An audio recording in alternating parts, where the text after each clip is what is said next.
Voter പട്ടികയിലെ ക്രമക്കേടിൽ ആദ്യമായി മാധ്യമങ്ങളോട് പ്രതികരിച്ച് കേന്ദ്രമന്ത്രി സുരേഷ് ഗോപി. ഇന്ന് രാവിലെ തൃശൂരിൽ ശക്തൻ തമ്പുരാൻ്റെ പ്രതിമയിൽ മാല ചാർത്താൻ എത്തിയപ്പോഴായിരുന്നു അദ്ദേഹത്തിൻ്റെ പ്രതികരണം. തനിക്കെതിരെ ഉയർന്ന വിവാദങ്ങളിൽ തെരഞ്ഞെടുപ്പ് കമ്മീഷനാണ് മറുപടി പറയേണ്ടതെന്നായിരുന്നു സുരേഷ് ഗോപി പറഞ്ഞത്. തെരഞ്ഞെടുപ്പ് കമ്മീഷൻ മറുപടി പറഞ്ഞില്ലെങ്കിൽ വിഷയം സുപ്രീം കോടതിയിലെത്തുമ്പോൾ അവിടെ പോയി ചോദിച്ചോളൂവെന്നും കൂട്ടിച്ചേർത്തു. ചിങ്ങപ്പിറവിയിൽ ശക്തൻ പ്രതിമയിൽ മാല ചാർത്തിയതിൻ്റെ കാരണവും സുരേഷ് ഗോപി വ്യക്തമാക്കി. കഴിഞ്ഞ വർഷത്തെ തൃശൂർ പൂരത്തിനോടനുബന്ധിച്ച് ബംഗളൂരുവിൽ നിന്ന് വാങ്ങിയ മാലയാണ് അദ്ദേഹം ശക്തൻ്റെ പ്രതിമയിൽ ചാർത്തിയത്. ഹൃദയം പറഞ്ഞത് ചെയ്തു എന്നാണ് സുരേഷ് ഗോപി പറഞ്ഞത്. തൃശൂരിൻ്റെ ഏറ്റവും ശക്തനായ ജനനായകനായിരുന്നു ശക്തൻ. ആ ശക്തി തൃശൂരിന് ലഭിക്കണം. അതിനുവേണ്ടിയാണ് ഇത് ചെയ്തത്.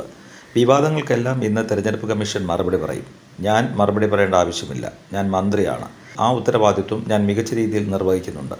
അവർ മറുപടി പറഞ്ഞില്ലെങ്കിൽ വിഷയം സുപ്രീം കോടതിയിലെത്തുമ്പോൾ നിങ്ങൾ അവിടെ പോയി ചോദിച്ചാൽ മതി. കുറേ ആരോപണങ്ങളുമായി കുറച്ച് വാനരന്മാർ ഇറങ്ങിയിട്ടുണ്ടല്ലോ, അവരോട് അങ്ങോട്ട് പോകാൻ പറയൂ, അവിടെ പോയി ചോദിക്കൂ എന്നാണ് സുരേഷ് ഗോപി പറഞ്ഞത്.